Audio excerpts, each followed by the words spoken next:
Bienvenido a un nuevo Café de Altura. Gracias por estar con nosotros.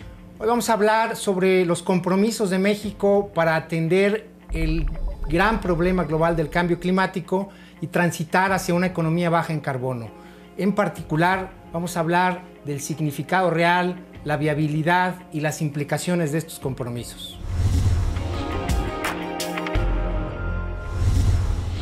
De cara al gran acuerdo mundial contra el cambio climático que se espera concretar a fin de año en la reunión cumbre de París, varios países, entre ellos México, han comenzado a definir y comunicar lo que se denomina contribución prevista y determinada a nivel nacional, conocida por sus siglas en inglés como INDC, es decir, los compromisos que asume cada país para fechas precisas con respecto a la atención del cambio climático.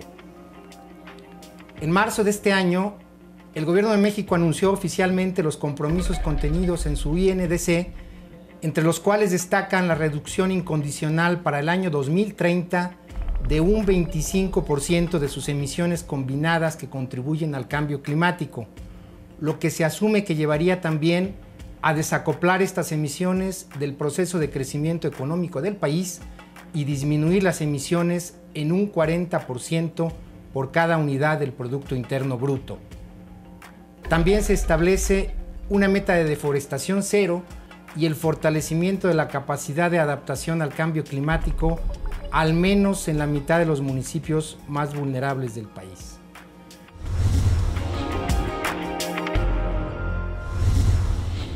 Para hablar de este tema nos acompaña, está aquí con nosotros y le agradezco mucho, José Carlos Fernández Ugalde.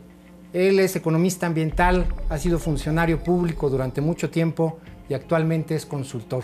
Estuvo además tiempo atrás en este mismo programa. Bienvenido, José Carlos. Muchísimas gracias, Carlos. Hablaba yo en este texto introductorio de las metas, en particular de la meta líder en materia de mitigación que México anunció recientemente, que implica reducciones de sus emisiones relevantes en materia de cambio climático. ¿Qué implica exactamente? Para ponerlo sobre la mesa, situar un poco al auditorio de qué estamos hablando. Hablamos de una reducción con respecto a cuándo, exactamente qué es y cómo entenderlo en términos también de lo que la ley mexicana ya contempla. Yo lo pondría en dos esferas. Primero, el proceso de negociación hacia un acuerdo global. Lo que está haciendo es invitando a los países a tener una contribución inicial. En ese sentido... Una primera carta sobre la mesa. Una primera carta. Y en ese sentido debe entenderse la contribución nacional que hizo México justamente como una pieza dentro de un proceso de negociación.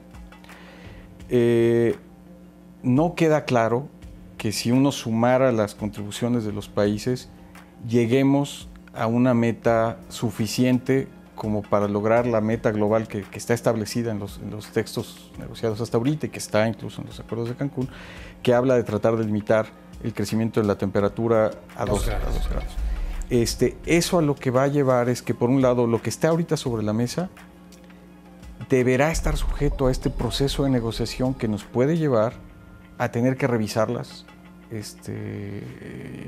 muy probablemente al alza, con la idea de lograr esta mitigación suficiente para evitar los efectos más dañinos del cambio climático.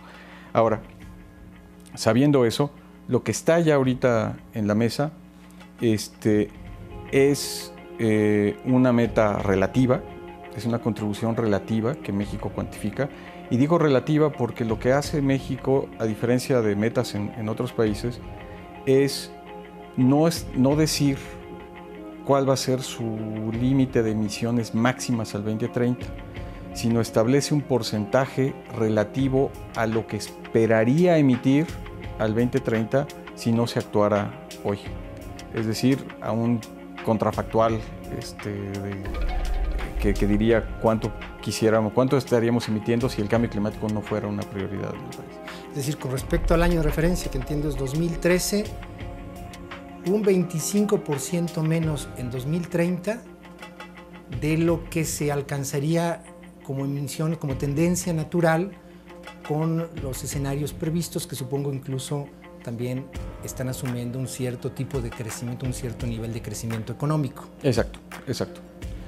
Ahora, hay también en la ley mexicana, la Ley General de Cambio Climático de 2012, una meta, bueno, varias metas, pero una en particular que se refiere a la reducción en 30% en 2020, es decir, 10 años antes de lo que está refiriéndose en esta meta, y un 30%, que es mayor que el 25% que se está anunciando ahora.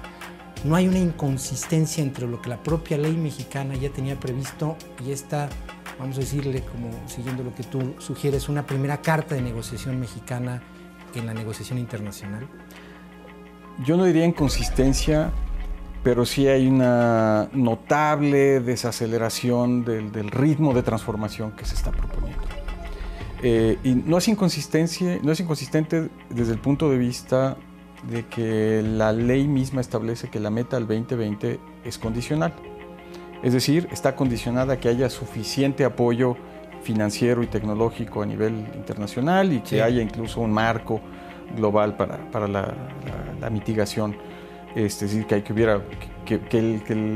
el acuerdo de este año se estuviera materializando, ¿no? Que el acuerdo en París llegara a materializar. Sí, o sea, suponiendo que. Suponiendo que. Ahora, suponiendo que hubiera ese apoyo, México efectivamente debería de llegar al 30% de reducción en emisiones al 2020. ¿Qué implica la nueva trayectoria que se está proponiendo en la contribución nacional? Números más, números menos, con mucha incertidumbre, pero yo estimo que el nivel de emisiones que vamos a tener según la contribución nacional va a ser, visto de otra manera. De otra manera.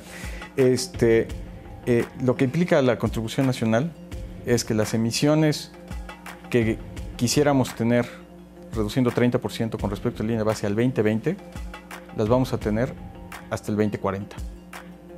Es decir, en pocas palabras, lo que está haciendo la contribución nacional es demorando la ambición de mitigación del país 20 años. En ese sentido, entonces, si es menos ambicioso el país, al menos como están ahorita las cosas, bueno, mejor va a cambiar, si es menos ambicioso de lo que fue el Poder Legislativo al legislar en 2012 la Ley General de Cambio Climático. Al menos porque estamos demorando el tiempo de cumplimiento, ¿no? Sí, no, indudablemente sí es mucho menos ambicioso. Aunque hay que aclarar también, en este caso, sí está diciendo México, esta es una meta no condicionada y abre la posibilidad de que se cumpla con una meta todavía más ambiciosa si hay algunos otros tipos de ayuda externa, ¿no? Aún en la meta condicionada, que está en la contribución nacional, nos quedamos muy por arriba del nivel de emisiones, simplemente porque ¿Del nivel de emisiones de cuándo? Del nivel de emisiones que tendríamos bajo la ley actual, o sea, cumpliendo con el 30% de reducción al 2020.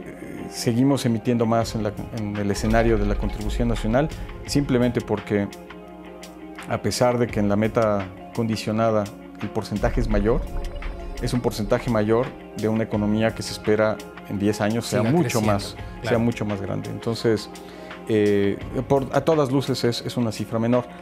La expectativa, como te comentaba, es que yo creo que ahorita, si bien es bien importante que los países pongan sus cartas sobre la mesa, que todos los países pongan sus cartas sobre la mesa, y México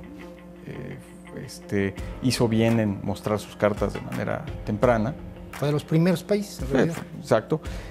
En la segunda mitad del año vamos a empezar a ver ya un escrutinio mucho más fino y una comparación y un contraste de lo que está sobre la mesa contra lo que es necesario, y tendrá necesariamente que haber un proceso de revisión y un proceso de reevaluación que deberá empujar esa cifra hacia adelante. Es decir, que esperamos que fuera a presionar más, digamos, a volverse un poquito más exigente de nuevo, porque si no, pues vamos al revés, ¿no? Sí, a mí me parecería muy ingenuo que México llegara a la mesa de negociaciones con esa cifra. Me parece que necesitamos que nuestros negociadores vayan con un rango de cifras y con una preparación que les permita poner muchas más cosas sobre la mesa y estar preparados a un escenario en donde tengamos que apretar los esfuerzos aún más. O sea, lo que me estás diciendo de alguna manera, antes de cerrar para ir a una pausa, es esta tenemos que pensar que es una carta, sí, más laxa para poder después llegar a donde estábamos antes. Sin embargo, esto supone también una serie de señales internas y, digamos, la consistencia también tiene que ser no solo hacia afuera, sino hacia adentro, ¿no? A ver si podemos seguir conversando sobre eso, sobre la viabilidad y las implicaciones de esta meta, ahora que volvamos de la pausa. De acuerdo. Volvemos.